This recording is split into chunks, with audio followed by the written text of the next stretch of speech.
Et c'est important, au tout début d'une période de prière comme ça, c'est le moment où l'Esprit nous parle énormément pour nous conduire, non pas selon nous, mais selon lui.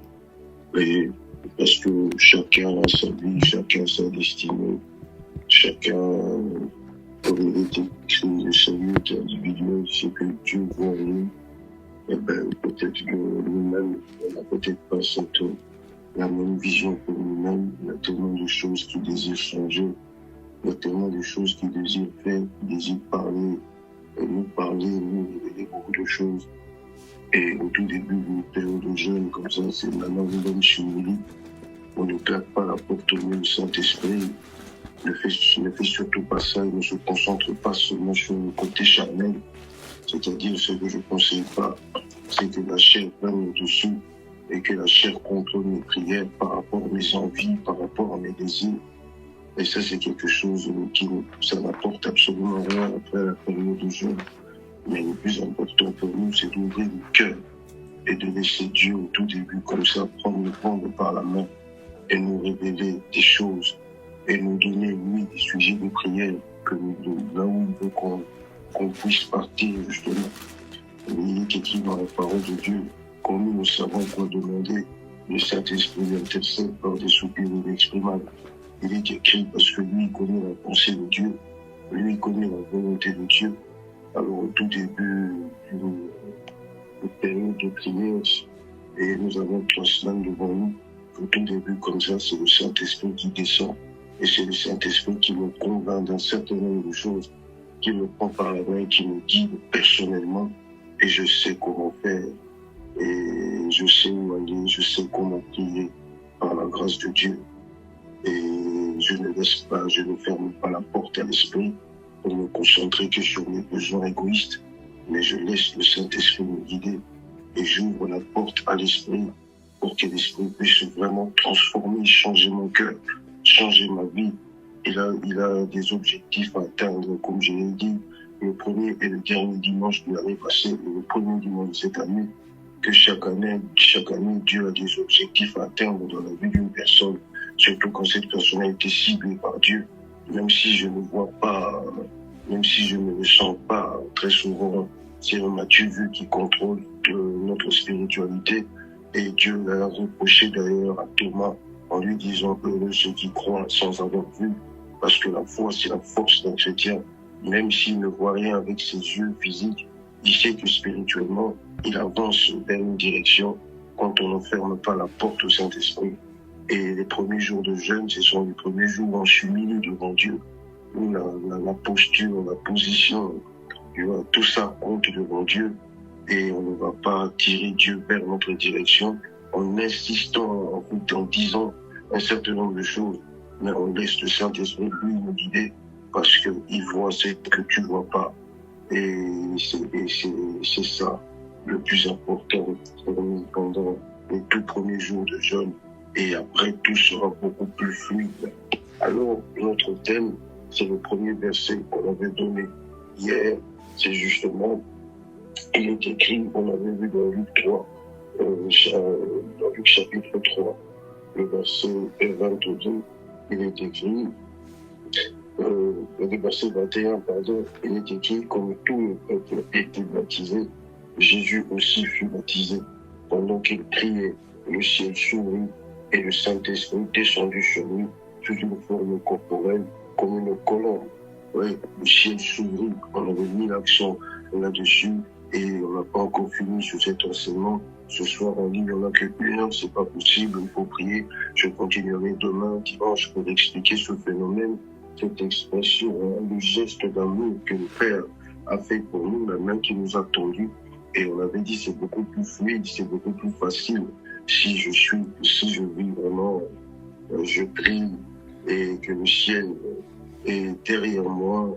Et ben on verra beaucoup d'exemples qui vont nous aider à améliorer beaucoup de choses. Mais avant que Jésus puisse se lancer, on avait vu les étapes importantes. C'est parti d'abord par le baptême. Jésus n'avait pas besoin de se faire baptiser, mais il est passé quand même par là pour nous montrer le chemin.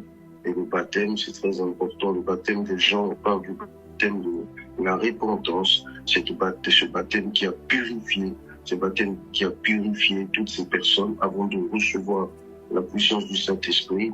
Le jour de la Pentecôte, ou quelques jours avant la Pentecôte, Jésus l'a dit, il a associé l'arrivée de l'Esprit au baptême de Jean.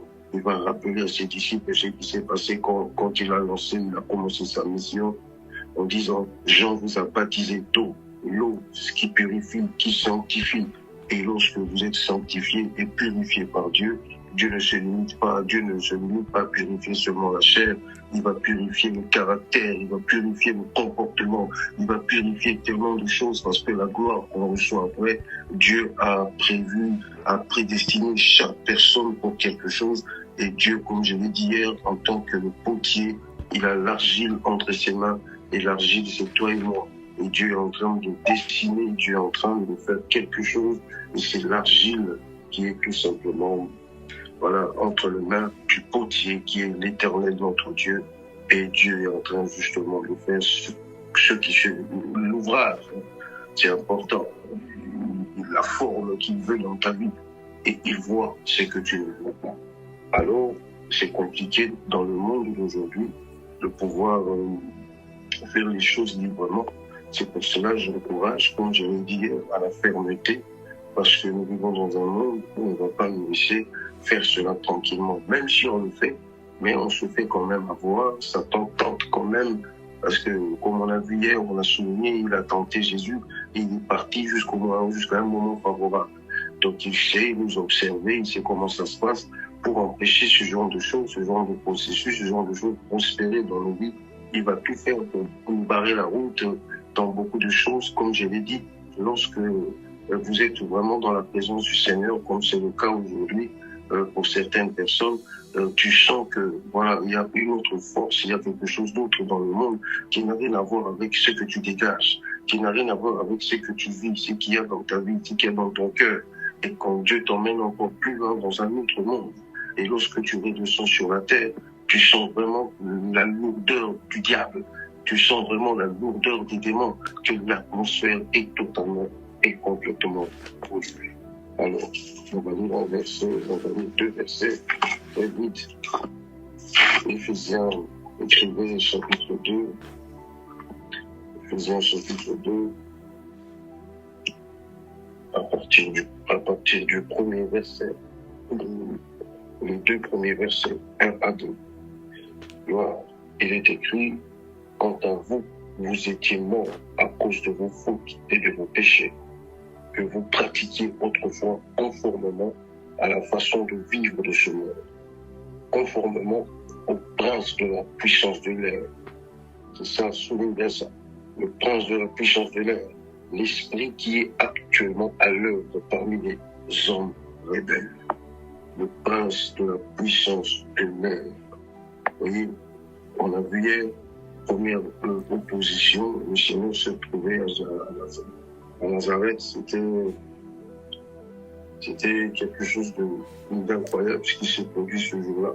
Vous voyez, au lieu de glorifier Dieu pour la bénédiction, ils ont préféré se fâcher.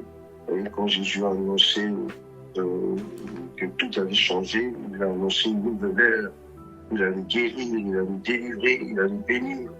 Au lieu que tout le monde soit content, tu vois, au lieu d'accueillir la nouvelle avec engouement, mais ils ont préféré, c'est l'effet contraire. On avait vu ensemble qu'ils se sont plus fâchés qu'autre chose, et c'est par là que tu comprends qu'ils ont été influencés par quelque chose. Ils ont été influencés par la réalité qu'il y a dans le monde. Et la réalité qui est dans le monde, c'est le prince de la puissance de l'air. C'est Satan qui contrôle l'ambiance spirituelle de ce monde. La puissance de l'air, c'est Satan et son influence dans le monde. C'est le diable qui contrôle totalement l'ambiance spirituelle de ce monde. Donc si vous n'êtes pas fort, si vous n'êtes pas prévenu, vous serez toujours en face de cette puissance. Le fait que cette puissance contrôle absolument tout. Donc l'ambiance spirituelle de ce monde, il influence le monde. Tout est sous sa domination. 1 Jean chapitre 5 nous dit clairement, le monde entier est sous la domination de Satan. Et cette domination, tu sens dans l'atmosphère. comment l'atmosphère est polluée par la présence des esprits. Ce sont des esprits, c'est comme l'air. L'air, c'est quelque chose que tu ne vois pas. Comme c'est quelque chose comme l'air, tu ne vois pas. Tu sens juste, tu vois, c'est le bruit. Quand le vent souffle, Jésus a dit, tu entends le bruit. C'est juste que le bruit que tu entends, c'est-à-dire le bruit, on parle, tu vois juste, tu vois, ce que toi tu vois, c'est tout simplement les retombées, tu vois. Toi, tu ne vois que ça. Quand Satan est passé quelque part, il y a des signes qui ne trompent pas. Quand il vit dans une famille, il y a des signes qui ne trompent pas. Quand il est dans un pays, dans un quartier qui est totalement dominé sur lui, ou bien que lui, tu ne le vois pas, mais tu vois tout simplement les choses qui bougent tout autour. Et avec l'esprit de discernement, tu sais comprendre qu'il y a quelque chose qui ne va pas dans cette famille, dans la vie de cette personne, parce que c'est ça le rôle du prince de la puissance de l'air. Satan qui contrôle, Satan qui influence le monde. Vous voyez? Donc, il se sert de tellement de choses pour parvenir justement à le faire. Tu vois, influençant les esprits rebelles et la société à travers des moyens comme les médias, tu vois, le cinéma. Tu vois. Il atteint justement son objectif parce qu'aujourd'hui, même dans les dessins animés, vous voyez qu'il y a quand même une influence bizarre dans le monde où même les enfants sont en face de beaucoup de choses. C'est un dessin animé il y a encore 30 ans, il y a encore 20 ans, les dessins animés, c'était, voilà, pour les enfants, Mickey, ainsi de suite. Aujourd'hui, on voit qu'ils sont passés à la vitesse supérieure et qu'il y a quelque part le prince de la puissance de l'air qui contrôle, tu vois, la communication dans ce monde, qui Internet est totalement sous la coupe de Satan. Tu sens que c'est comme ça qu'il veut influencer le monde. C'est comme ça que ça se passe. Alors, lorsque vous n'êtes pas fort, vous êtes en face d'une telle puissance qui ne veut pas vous voir jeûner, qui ne veut pas vous voir prier, qui ne veut pas voir la main du Seigneur réellement, sérieusement dans votre vie. Vous serez toujours en face d'un combat terrible, comme je l'ai dit hier, où il fera de son mieux pour nous distraire, il fera de son mieux pour nous emmener dans des directions terribles, parce qu'il a quelque part cette force. Pourquoi on dit l'air? L'air symbolise le domaine invisible. Donc c'est le monde spirituel. L'air symbolise le domaine invisible. Vous voyez, le domaine invisible où Satan et ses démons opèrent. Oui, tu ne les vois pas, ce sont des esprits, mais ils sont présents, ils sont là, ils contrôlent tout. Voilà. C'est pour ça qu'on parle de l'air. Donc, non, ils contrôlent totalement tout, mais tu ne le vois pas. Tu vois, c'est un lieu c'est invisible. C'est le monde spirituel. Et nous, on a accès à ce monde grâce au don spirituel que le Seigneur nous a donné, justement. Et c'est grâce à ça qu'on sait voir, qu'on sait discerner et on sait comprendre quand ça ne va pas, quand c'est lourd, quand il y a la lourdeur, quand il y a ceci, cela, des choses comme ça, juste pour nous mettre tous les bâtons possibles dans les roues et nous empêcher, oui, cette concentration ultime parce qu'il ne veut pas nous voir dans, voilà, là-dedans. Absolument, il faut le faire, oui, mais avec des limites, quoi. Il faut le faire, oui, mais avec... Donc, il agit comme ça. Et c'est comme ça que tu le vois, corrompre la société, tu vois, agir sur les affaires humaines, corrompre la société. Beaucoup de choses et la vie de beaucoup de personnes sont victimes de cette force. Alors quand vous n'êtes pas fort, vous êtes en face de cette armée. C'est-à-dire c'est une foule de démons dirigés par Satan. Ils sont là justement pour, comme des sangsues, sucer la vie de Dieu dans la vie de toutes ces personnes qui veulent se concentrer. Raison pour laquelle j'encourage tout le monde à être fort, à la fermeté. C'est la seule clé pour réussir à traverser, gloire à Dieu, et à vaincre Satan, le prince de la puissance de l'air, qui est en train d'agir, qui opère et qui est là. C'est invisible, on ne le voit pas. Dans un domaine invisible, il opère et il fait des choses terribles. Tout ça pour nous empêcher d'aller beaucoup plus loin. Il faut briser ses limites au nom de Jésus-Christ. Comment voulez-vous le faire de tout votre cœur? Alors, il est écrit dans Joël, chapitre 2, c'est la méditation que j'ai envoyée aujourd'hui. On a dit, il y en a encore tellement. Et chaque jour, ça sera comme ça. Et comme je l'ai dit, c'est pour nous emmener justement les premiers jours, la première semaine, chaque personne individuellement, lorsque vous ne claquez pas la porte au Saint-Esprit, vous laissez le Saint-Esprit vous parler et vous diriger, eh ben, c'est une prière pratiquement, même bien avant les 3 semaines, avant de finir. C'est déjà, c'est une prière couronnée de succès. Pourquoi? Parce que on laisse la porte au Seigneur. Nous, on ne ferme pas la porte au Seigneur. Être contrôlé par nos désirs, inspirés, tu vois, nos désirs totalement, je dirais, influencés par Satan. Tu vois, quand la prière est même contrôlée par Satan, ça devient un peu compliqué. Tu vois. Mais quand c'est le Saint-Esprit qui connaît la pensée de Dieu, il me communique cette pensée-là dans mes pensées. Il m'aide à prier avec mon cœur. Mais si ce sont des trucs sataniques qui brûlent en moi, je ne peux que prier comme Satan me l'aspire. Et ça devient compliqué parce qu'après, c'est que Jésus avait contre ses contemporains à l'époque, quand il était sur la terre, c'était ça. Certaines personnes, comme les pharisiens, demandaient des miracles. Mais Jésus leur disait, comment ça, une race méchante, perverse comme vous pouvez demander un signe miraculeux. Parce que vous voulez tout simplement ne pas changer de vie et de cœur. Tout ce qui est important, ce qui était important pour les pharisiens, c'était tout simplement prouver à tout le monde que Jésus n'était pas ce qu'il prétendait être. Alors tout ce qu'il demandait à Dieu, Jésus n'avait jamais, mais alors jamais, il n'a jamais laissé qui que ce soit, surtout dans les camps des pharisiens, de bénéficier de quoi que ce soit, sinon s'humilier et le chercher comme il faut. Alors c'est important de vraiment comprendre les signes de Dieu et de fermer la porte à cette puissance, le prince de la puissance de l'air qui ne va pas vous laisser tranquille pendant 3 semaines et vous concentrer. Pendant 40 jours, Jésus a été attaqué par Satan et ce sera pareil pour nous tous. Mais ce qui fait la différence, c'est ta détermination. Quand tu fais les choses avec ton cœur, c'est différent. Alors, il est écrit à partir du 12e verset, « Maintenant encore, déclare l'Éternel, revenez à moi de tout votre cœur. » Je veux continuer de mon cœur. C'est important. C'est ce que Satan ne va jamais permettre. Tu vois, de faire les choses avec son cœur. Il faut que tu ne visionnes aussi. Celui qui contrôle ton cœur, c'est celui qui contrôle ta vie. C'est comme ça que ça se passe. Et quand on parle du cœur dans la Bible, c'est bien plus qu'un simple organe.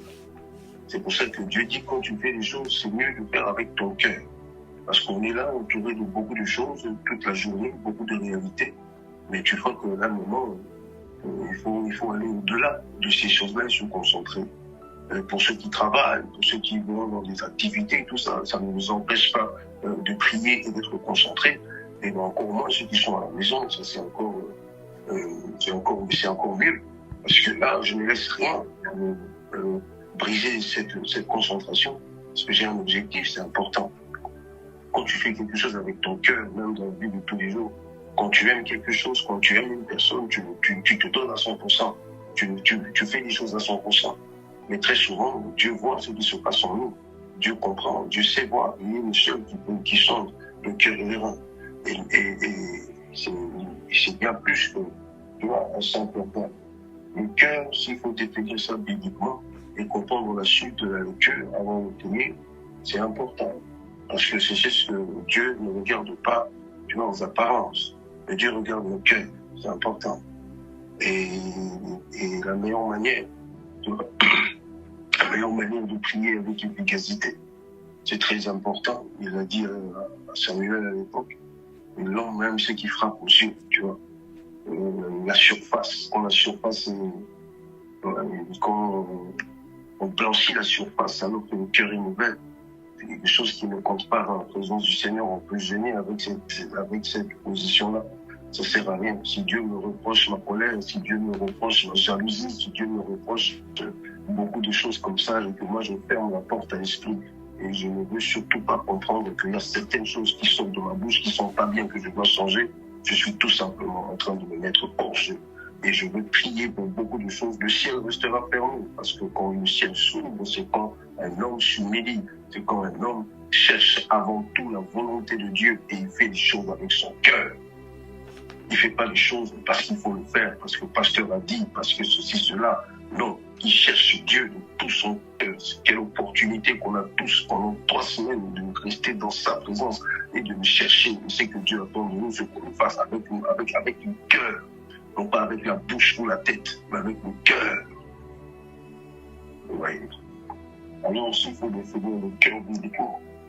C'est important. Centre de l'être humain, englobant la volonté, l'intelligence, les émotions, la conscience. T'imagines? La volonté, l'intelligence, les émotions, la conscience. C'est pour ça que j'ai dit. C'est lui qui contrôle ton cœur, contrôle ta vie. Parce que si c'est qu'on vient de citer est totalement contrôlé par Satan, comment veux-tu que ton cœur puisse se tourner vers Dieu si émotionnellement on est troublé, on n'est pas stable? Voilà. Si la conscience me reproche tout le temps de beaucoup de choses, voilà. Et si même la volonté, parce que c'est même ça, le triomphe de la volonté, comme dirait un homme du passé, un grand leader qui parle même du triomphe de la volonté. Tu vois, quand on veut, on peut. C'est lui qui veut atteindre quelque chose et qui est déterminé. Il a la possibilité de se surpasser pour atteindre ça.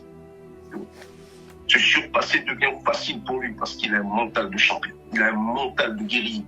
Tu vois. Il peut aller au-delà de tout ce qu'on peut imposer dans sa vie. Il a un mental de champion. Il peut aller se surpasser. Mais lorsque c'est le contraire et que même la volonté est contrôlée par Satan, quelque part, ma vie est contrôlée. Donc, je ne sais rien faire de bon. Je ne sais pas me donner à 100%. C'est semblable à une personne qui dit oui à une relation d'amour, mais finalement, dans son cœur, très limité. Il n'aime pas la personne, il n'aime pas vraiment la personne. Il apprécie peut-être la personne. Souviens-toi de 2 définitions que j'ai données sur l'amour dans la parole de Dieu. Aimer passionnément et juste, tu vois, ressentir un peu de sentiment pour une personne. Donc, quand c'est le cas, on se donne pas à 100%. C'est pas possible. On se donne avec des limites. Tu vois, on est très limité, il y a certaines choses que tu n'as pas envie de faire. Pourquoi? Parce que tu ne l'aimes pas. Mais quand on aime passionnément, c'est que Jésus demandait à Pierre, tu es prêt à aller jusqu'au bout du monde. Tu es prêt à faire beaucoup de choses. Et c'est comme ça qu'on est piégé. Lorsque Dieu descend et parfois passe en revue nos cœurs, tout ça. Très souvent, comme Abinadab, frère de David, qui était extérieurement magnifique, mais qui avait un cœur pourri, que Dieu avait dit, celui-là, il ne faut même pas, ne prend pas garde à son apparence. Et Dieu a été formel. Je l'ai rejeté, car moi je regarde ce qui se passe dans le cœur. Si le cœur n'est pas bien disposé, si le cœur n'est pas préparé, qu'est-ce que Jésus dit dans Matthieu 13? Il dit qu'on peut s'aimer quelque chose, mais cette terre-là ne produira rien, parce qu'il y a absolument rien. Mais si c'est un cœur, une terre préparée, on voit les fruits, c'est important. Cette semence, elle est invisible. Mais tout ce que tu sais voir, qui est confirmé que Dieu est passé par là, c'est les résultats quelque temps après. Ouais. Parce que Dieu, tu ne le vois pas. La semence, tu ne peux pas voir la semence. Mais c'est une semence spirituelle, mais qui peut changer et transformer la vie d'une personne.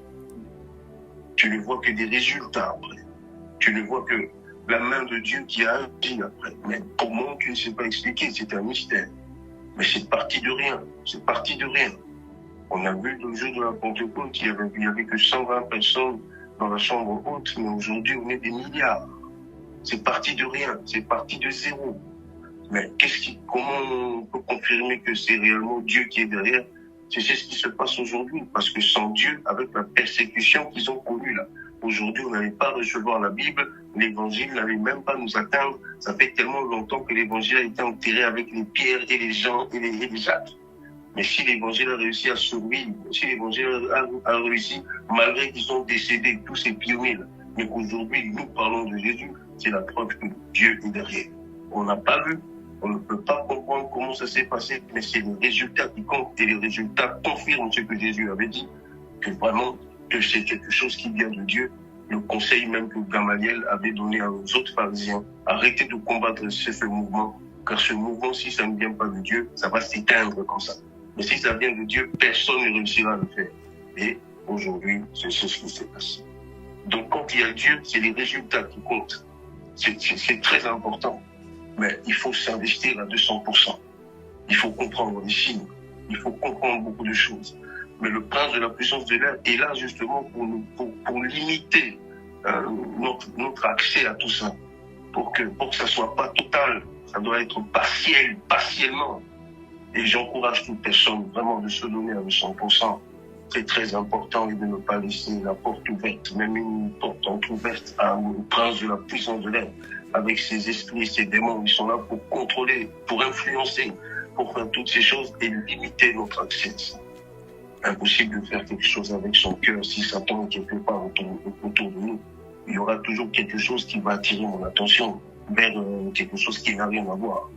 Et c'est là que naissent les faiblesses, les ceci, cela. Et au tout début, le Saint-Esprit nous aide à comprendre l'origine de certaines choses.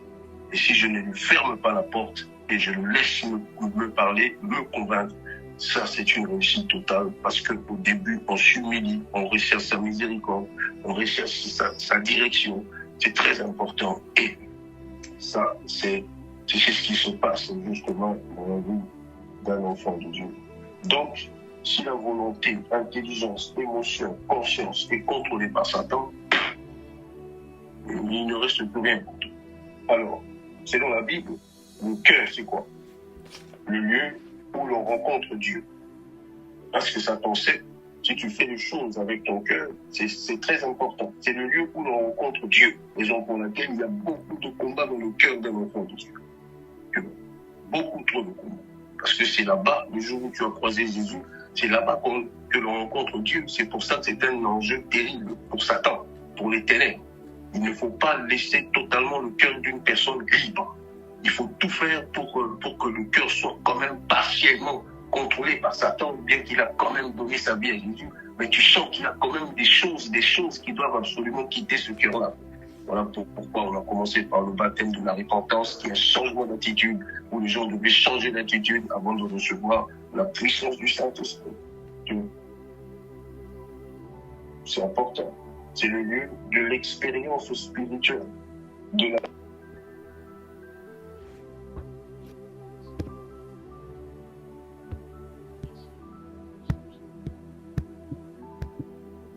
c'est important pour Satan de nous barrer la route, de ne pas faire les choses totalement avec notre cœur et de prendre une partie. Et c'est important. Jésus a dit c'est de l'abondance du cœur que la bouche parle. Si le cœur est mauvais, il ne dira que des choses mauvaises. C'est comme ça. Mais si le cœur est rempli d'amour, de ceci, de cela, tu le sens par sa manière de parler. Donc tu sens que le cœur, si le cœur est encore en prison quelque part, on peut avoir le nom de Dieu dans la bouche, mais si le cœur n'y est pas, Dieu ne calcule même pas cette personne. Parce que les fruits de l'esprit, on nous parle de la patience, de l'amour, de beaucoup de choses. Ça, c'est la preuve que Dieu vit dans la vie d'une personne. Ces choses-là se développent naturellement dans le cœur d'un enfant de Dieu. Et tu sens que certaines choses, c'est que Satan pouvait faire influencer, imposer dans la vie d'une personne, disparaît petit à petit, comme je l'ai dit hier. Je l'ai dit il y a 5 ans, tu reviens 5 ans après, je ne suis plus la même personne parce que c'est que j'accepte aujourd'hui. Hier, je ne l'acceptais pas. Donc un enfant de Dieu doit faire attention à ce qu'il dit. Quand Jésus a dit, c'est qui souille l'homme. C'est pas ce qu'il mange, mais c'est ce qu'il dit. Il peut dire certaines choses, il peut parler mal d'un frère, d'une sœur, il peut se retrouver dans des situations comme ça. Tu sens que le cœur, c'est encore un cœur partagé. Quelqu'un n'a pas encore un cœur pur, honnête pour suivre Dieu. Quelque part, il y a encore certaines choses, certains déchets que le Saint-Esprit a ciblés et qu'il aimerait purifier. Mais je dois reconnaître ces choses-là et laisser Dieu faire et agir totalement dans ma vie pour ne pas ressembler à quelqu'un qui est contrôlé par Satan, sa vie spirituelle, contrôlé par Satan, sa vie de prière, contrôlé par Satan parce qu'il ne prie que pour satisfaire, tu vois, son ego. Il ne prie que pour satisfaire tout ce que lui veut. Tu vois, vous priez, vous ne recevez pas parce que vous priez mal, vous priez dans le but de satisfaire vos désirs. Et ces désirs-là, qui est caché derrière, c'est le prince de la puissance de l'air qui nous pousse à ne plus avoir foi et confiance en Dieu et à faire les choses selon nous-mêmes. Alors, au tout début d'une période de prière, c'est là-bas qu'on va d'abord chercher Dieu, où Dieu te prend par la main et Dieu te conduit là où il veut. Il sait comment ça se passe, il sait là où tu dois être, il sait comment ça va se passer pour toi dans quelques mois, dans quelques années. Et il te prépare justement pour ça. Et par une confiance absolue, on reste tranquille. Et on attend ce moment-là, ce moment fatidique qui va arriver, où Dieu va déverser sa gloire et sa puissance dans la vie d'une personne. Mais il passe d'abord par des moments comme ça, où Dieu le purifie, où Dieu le sanctifie. Il sait que certaines choses que tu as aujourd'hui, tu n'en auras pas du tout besoin dans 5 ans. Il faut absolument se débarrasser de certaines choses, de changer certaines choses, des comportements, de ceci, de cela. Ce sont des choses qu'il faut changer parce que Dieu seul sait qu'à un moment, tu vas te retrouver dans des responsabilités où tu n'auras pas du tout besoin de certaines choses. Donc le cœur, c'est important. Quand on fait des choses avec son cœur, on le fait à 100%. Et quand le cœur est divisé en 4, il y a un morceau pour Dieu, un morceau pour Satan, un morceau pour un garçon, une fille, un morceau pour l'argent. Ça, c'est difficile de voir le règne de Dieu dominer totalement dans la vie d'une personne, parce que ce que Dieu attend de nous, c'est qu'on puisse le faire sincèrement, c'est-à-dire comme il est écrit, de tout votre cœur. Même pas un petit morceau où on laisse de côté, ou même si ça ne marche pas, je veux me tourner. Dieu dit de tout votre cœur, tournez-vous vers moi, de tout votre cœur, avec des jeûnes, avec des prières. Donc on se sert de ça, des jeûnes et prières, de tout votre cœur. Il est écrit, on se tourne vers Dieu. Et c'est qu'il y a quelque chose que Dieu n'a jamais fait, c'est de décevoir. Et quand on se tourne vers lui, on lui fait confiance à 100%, malgré les réalités que Satan impose autour de nous, le prince de la puissance de l'air, pour nous aider à capituler. On ne lâche pas. On a notre esprit concentré tel un champion et on continue la marche. Et je n'ouvre pas mon cœur à Satan pour lui donner tout ce qu'on vient de citer ici. C'est comme ça. Et Dieu va aiguiser toutes ces qualités dans mon cœur pour que je devienne encore plus fort, plus puissant, plus assuré, plus au-dessus de certaines choses, survoler les obstacles, parce que ma mentalité a changé, le Saint-Esprit a changé ma vie. Et c'est ce qu'on appelle la régénération, la puissance du Saint-Esprit, la condition de donner son cœur à Dieu. C'est pour ça qu'on dit qu'il faut donner son cœur à Dieu. Quand on donne son cœur à Dieu, c'est ça le plus important, car Dieu va changer ton cœur, ta vie, parce que ton cœur, c'est ta vie. C'est le siège des décisions. Si c'est contrôlé par Satan, les décisions seront toujours bizarres. C'est le siège de ton être. Si ton être est contrôlé par le prince de la puissance de l'air, tu vas toujours te tourner vers des choses, vers le néant. Parce que Satan fera de son mieux pour que tout ça soit partiel pour toi, pour que tout ça soit contrôlé et que tu ne plonges jamais dans la puissance de Dieu, dans le bain, pour que tu sois totalement et complètement renouvelé et régénéré. Alors, Dieu a dit, fais-le avec ton cœur pendant les 3 semaines. Fais-le avec ton cœur pendant toute cette année. Tu restes avec un cœur pur, sincère et honnête. Et tu marches comme ça dans la vérité. Et Dieu va aiguiser ces choses-là dans ta vie pour que tu sois une nouvelle personne renouvelée. Ta volonté d'acier, de fer, tes décisions toujours contrôlées par le Saint-Esprit. Très important, ton intelligence renouvelée chaque jour pour que tu puisses atteindre des choses terribles. Moi, je parlerai même de l'ingéniosité. Quelqu'un qui va créer des choses dans son esprit parce que Dieu lui a donné cette capacité-là d'aller là où les autres ne peuvent pas arriver. Dans la tête, dans l'esprit, les idées, toutes ces choses-là. C'est très important car le Saint-Esprit sait développer ces choses-là pour faire de toi quelqu'un d'à part. Mais si le cœur est divisé en deux, il y a une partie ténèbres, il y a une partie lumière. Et on le voit dans la vie de certaines personnes. Quand le changement parfois est brutal, quoi. Quand il est dans le mode enfant de Dieu, tu le vois prier, mais quand il est aussi en mode de l'autre côté, mais tu le vois encore plus extrême. Le cœur doit être contrôlé par la puissance de Dieu et pas autre chose, par la puissance de Dieu. Alors, il est écrit, tournez-vous, l'Éternel, révélez à moi de tout votre cœur, avec des jeûnes, avec des prières et des lamentations. Déchirez votre cœur et non vos habits. Ça veut dire, à l'époque, quand on déchirait les habits, c'était pour démontrer, tu vois, sa tristesse, qu'on est triste, tout ça. Et c'était plus une coutume qu'autre chose. Jésus a dit, il ne faut pas faire des choses avec habitude, quoi. Quand il déchirait les vêtements, Et ben, c'était juste pour démontrer aux autres que je suis pas content, je suis atteint par une situation difficile, ainsi de suite, qui ne m'honorent pas, ils déchiraient leurs vêtements, ils portaient des sacs, tout ça pour montrer à tout le monde qu'ils étaient dans un état un peu bizarre. Dieu m'a dit, tout ça là, c'est l'hypocrisie. Donc, il faut pas faire les choses comme ça pour en être vu, comme il a dit dans Matthieu chapitre 7. Ce sont des hypocrites, mais vous déchirez vos cœurs. C'est qu'on vient de voir quelqu'un qui fait les choses avec son cœur. Donc, c'est pas, on n'a pas l'habitude de le faire souvent, on le fait en jeûne pendant 3 semaines, 1 mois, que une fois par an, de temps en temps, 1 semaine, 2 semaines, ça arrive. Mais là, une fois par an, on le fait. Donc, il faut pas le faire par pure tradition, quoi. C'est une tradition comme Noël. Mais non, c'est quelque chose qui doit vraiment toucher le cœur, qui doit vraiment nous pousser à réfléchir. Car un jour de jeûne, c'est pas que prier, oh mon Dieu, Jésus, j'ai brisé le lien. Et si tu brises le lien, tu as un cœur mauvais. Rien ne va changer parce que ces liens-là, justement, c'est dans ce cœur mauvais. Mais si le cœur commence à changer, c'est là qu'une certaine chose aussi change et bouge dans la vie d'une personne. Ça, c'est très important. Donc, le début d'une période de jeûne, c'est un moment de réflexion personnelle.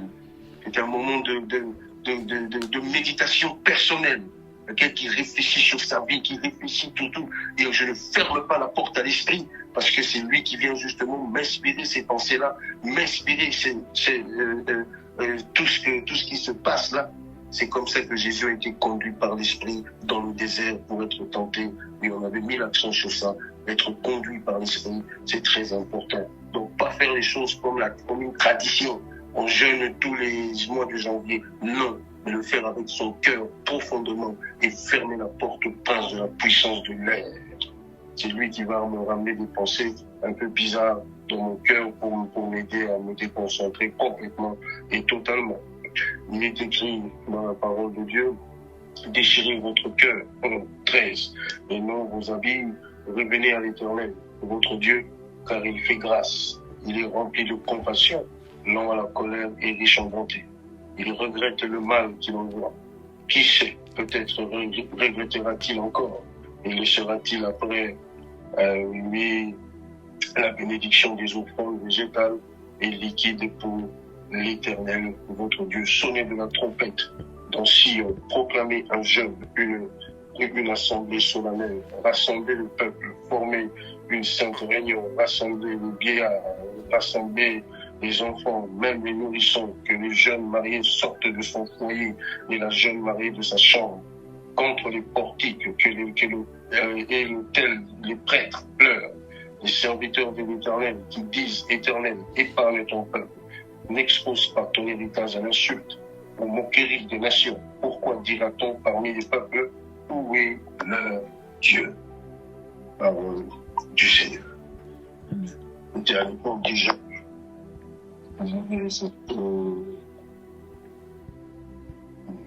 Les nations, tous les gens qui sont moqués d'eux. Et Dieu a dit, je vais chercher ma face de tout votre cœur. Gloire à Dieu. C'est à ce moment-là qu'il descend pour bénir, pour faire des grandes choses.